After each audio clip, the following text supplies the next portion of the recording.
A wise woman once said, "There's nothing more intoxicating than the smell of freshly popped popcorn." That wise woman was my wife, and she once said it earlier this morning.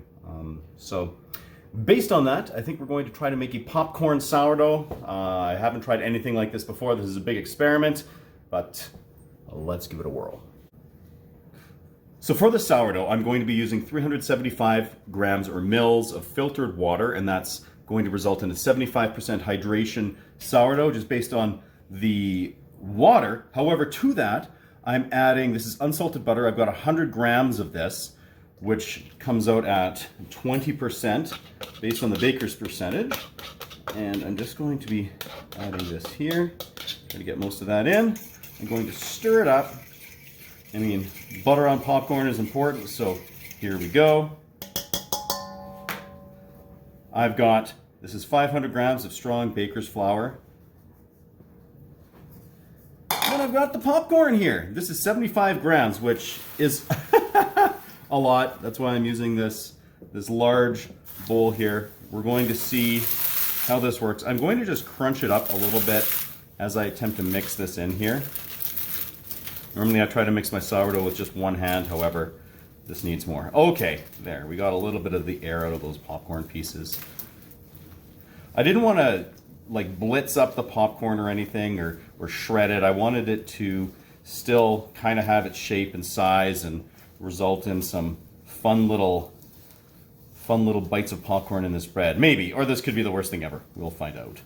But anyway, I'm getting this all mixed up here. Seems a little bit, I don't know if this is too dry. I might actually add just a little bit more water to this here. So I'm going to add an extra 50 grams to this here. Yeah, there we go. Just because that popcorn, and I wasn't sure, I suspected it would probably soak up a bunch of the moisture. Whew. Maybe we went too far. I don't know. We'll find out. So I think this is nicely mixed here. I'm just going to go ahead, cover this up, leave it on the counter here for an autolyze for an hour or two, just until my leaven is ready. So after 2 hours, my leaven here is really nice and ready to go. So I'm going to be adding 125 grams or 25% of this leaven to the dough. Perfect. So I'm just going to moisten my fingers here with some filtered water so it's a little less sticky for me. Punch it in using my fingers and then mix here for a couple of minutes until it's all incorporated in this popcorn dough. I will mention too that the popcorn I used, I cooked up with the air popper, and it was the standard half cup that fits into there. It was basically that 75 grams, so that worked out perfectly.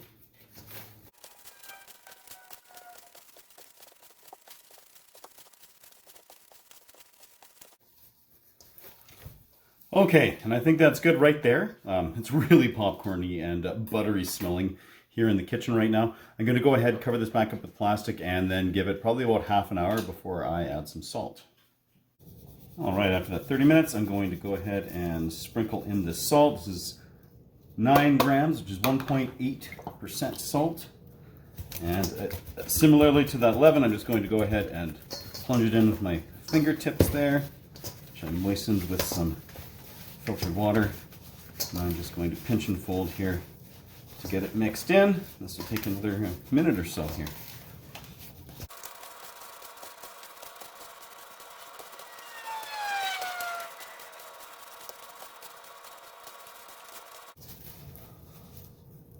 All right, so that should be nicely mixed in now. So I'm going to go ahead, give this another half hour, cover it up, and then we will deal with it again.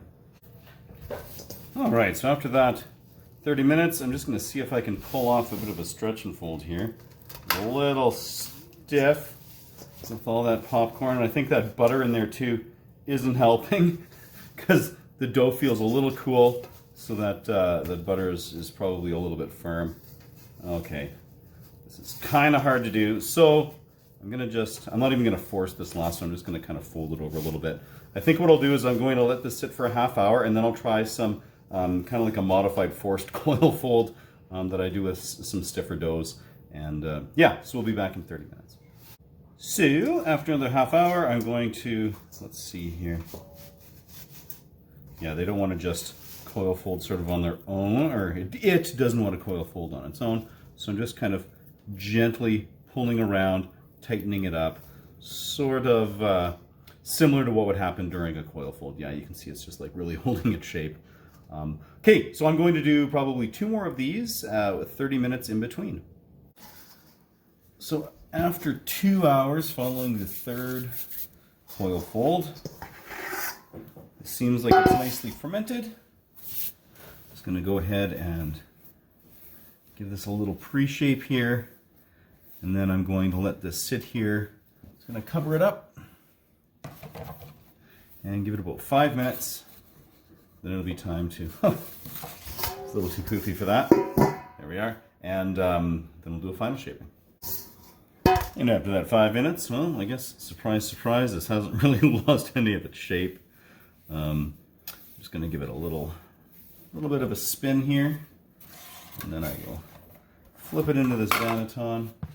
Cover this up here with some plastic, get this in the refrigerator, and let it just ferment coldly overnight, and we'll bake in the morning.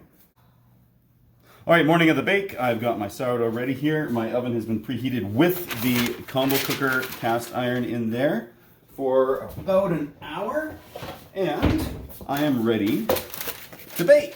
So I'm just going to flip this over onto some parchment. Might give this just a little bit more rice flour. Let's do a fun score here. Yeah, it's still really holding its shape. That butter and the popcorn and everything is really doing that. Okay, here we are. Pop this on. I'm going to cover it up. I'm going to drop the temperature down to 440 degrees and give it 30 minutes. All right.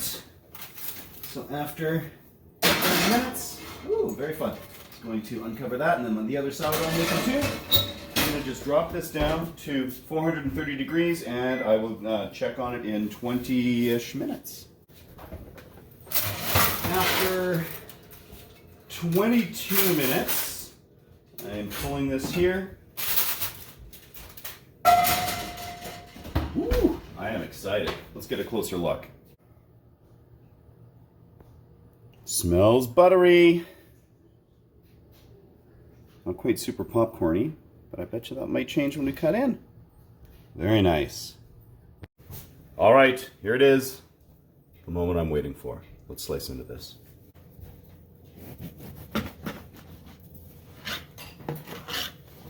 Ooh, that cut really easily. And look at that inside. Popcorn all through that. So let's have a little taste.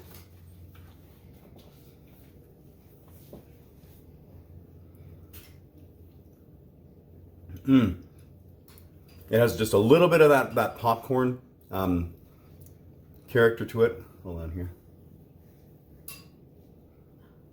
And the little nugs of the inside of the kernels of the popcorn. Lots of rich butteriness, but hang on here. I'd like extra butter on my popcorn. And of course, just a little salt. There we go. That is the popcorn sourdough. This was really fun. Great way to use up some extra popcorn if you got it kicking around. I'm happy. Until next time, keep it at 11.